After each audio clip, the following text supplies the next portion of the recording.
Hi ಎಲ್ರಿಗೂ ನಮಸ್ಕಾರ. Welcome back to my YouTube channel. ಇವತ್ತು ಕಾಡು ಮಾವಿನ ಹಣ್ಣಿನ ಸಾಸಿವೆ ಹೇಗೆ ಮಾಡೋದು ಅಂತ ನೋಡೋಣ. ಕಾಡು ಮಾವಿನ ಹಣ್ಣನ್ನು ನಾನು ವಾಶ್ ಮಾಡಿ ಇಲ್ಲಿ ಇಟ್ಕೊಂಡಿದ್ದೀನಿ. ಕಾಡು ಮಾವಿನ ಹಣ್ಣಿನ ಸಿಪ್ಪೆನ ತೆಗೆದುಬಿಟ್ಟು ಒಂದು ಬೌಲಲ್ಲಿ ಹಾಕಿ ಇಟ್ಕೊಳ್ಳೋಣ. ಯಾಕಂದರೆ ಆ ಸಿಪ್ಪೆನೂ ನಾವು ಯೂಸ್ ಮಾಡೋದಿದೆ, ಅದಕ್ಕೇ. ನೀವು ಕಾಡು ಮಾವಿನ ಹಣ್ಣು ಇಲ್ಲ ಅಂತಂದರೆ ನಾರ್ಮಲ್ ಮಾವಿನ ಹಣ್ಣಲ್ಲೂ ಮಾಡ್ಬೋದು. ನಾರ್ಮಲ್ ಮಾವಿನ ಹಣ್ಣನ್ನು ನೀವು ಚಿಕ್ಕ ಚಿಕ್ಕ ಪೀಸ್ ಮಾಡಿಬಿಟ್ಟು ಹಾಕಿದ್ರೆ ಆಗುತ್ತೆ. ಯಾಕಂದರೆ ಅದು ತುಂಬ ದೊಡ್ಡದಿರೋದ್ರಿಂದ ನೀವು ಚಿಕ್ಕ ಚಿಕ್ಕ ಪೀಸ್ ಮಾಡಿಬಿಟ್ಟು ಹಣ್ಣನ್ನು ಹಾಕಿ, ಕಾಡು ಮಾವಿನ ಹಣ್ಣಿದ್ರೆ ಸಿಪ್ಪೆ ತೆಗೆದು ಹಾಕಿ. ಇವಾಗ ಸಿಪ್ಪೆ ಹಾಕಿರೋ ಬೌಲಿಗೆ ಒಂದು ಸ್ವಲ್ಪ ನೀರು ಹಾಕಿ ಅದನ್ನು ಸ್ಕ್ವೀಸ್ ಮಾಡೋಣ. ಯಾಕಂದರೆ ಸಿಪ್ಪೆಲಿರೋ ರಸ ಎಲ್ಲ ಬಿಟ್ಕೊಳ್ಳಿ ಅಂತ. ಅದನ್ನು ಸ್ಕ್ವೀಸ್ ಮಾಡಿದ ಮೇಲೆ ಸ್ವಲ್ಪ ನಾವು ಸೈಡಲ್ಲಿ ಇಟ್ಟಿರೋ ಮಾವಿನ ಹಣ್ಣನ್ನು ಸ್ಕ್ವೀಸ್ ಮಾಡ್ಕೊಳ್ಳೋಣ.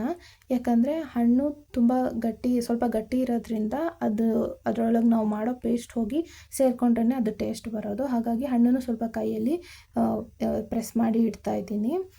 ನೀವು ನಾರ್ಮಲ್ ಮಾವಿನ ಹಣ್ಣಲ್ಲಿ ಮಾಡ್ಕೊಳ್ಳೋದಾದರೆ ನೀವು ಸ್ಕ್ವೀಸ್ ಮಾಡೋದೇನು ಬೇಡ. ಯಾಕಂದರೆ ಪೀಸ್ ಮಾಡಿ ಹಾಕಿರ್ತೀರಲ್ಲ, ಅದಕ್ಕೆ ಸ್ಕ್ವೀಸ್ ಮಾಡೋದೇನು ಬೇಡ. ನೀವೊಂದು ಅರ್ಧದಷ್ಟು ಮಾವಿನ ಹಣ್ಣನ್ನು ಮಾತ್ರ ಸ್ಕ್ವೀಸ್ ಮಾಡಿ ಇಲ್ಲ ಪೇಸ್ಟ್ ಮಾಡಿ ಹಾಕಿ, ಆವಾಗ ಅದು ಹಣ್ಣಿನ ಫ್ಲೇವರ್ ಸಿಗುತ್ತೆ, ಚೆನ್ನಾಗಿರುತ್ತೆ.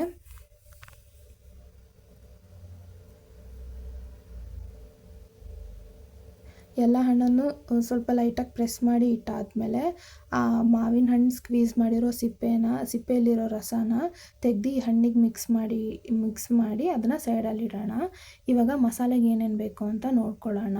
ಮಿಕ್ಸಿ ಮಾಡೋದಕ್ಕೆ ಒಂದು ಅರ್ಧದಷ್ಟು ತೆಂಗಿನಕಾಯಿ, ಅರ್ಧ ಸ್ಪೂನ್ ಸಾಸಿವೆ, ಒಂದು 3 ರೆಡ್ ಚಿಲ್ಲಿ ಮತ್ತು ಒಂದು ಗೋಲಿಯಷ್ಟು ಬೆಲ್ಲ ಬೇಕಂದರೆ ನೀವು ಜಾಸ್ತಿನಾದರೂ ಹಾಕ್ಕೊಬೋದು. ಹಣ್ಣು ಹುಳಿ ಇದ್ದರೆ ಬೆಲ್ಲ ಹಾಕ್ಕೊಳ್ಳಿ ಜಾಸ್ತಿ. ಸ್ವಲ್ಪ ಲೈಟಾಗಿ ಕೆಂಪು ಮೆಣಸನ್ನ ಫ್ರೈ ಮಾಡ್ತಾಯಿದ್ದೀನಿ.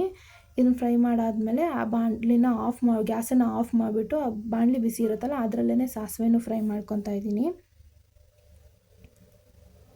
ಇವಾಗ ಇದನ್ನು ಒಂದು ಮಿಕ್ಸರ್ ಜಾರ್ಗೆ ಹಾಕಿಬಿಟ್ಟು ಮಿಕ್ಸಿ ಮಾಡ್ಕೊಳ್ಳೋಣ. ಸ್ವಲ್ಪ ಇದ್ರ ಜೊತೆ ನೀರು ಉಪ್ಪು ಹಾಕಿ ನಾರ್ಮಲ್ ಚಟ್ನಿ ಥರ ಒಂದು ಪೇಸ್ಟ್ ರೆಡಿ ಮಾಡ್ಕೊಳ್ಳಿ.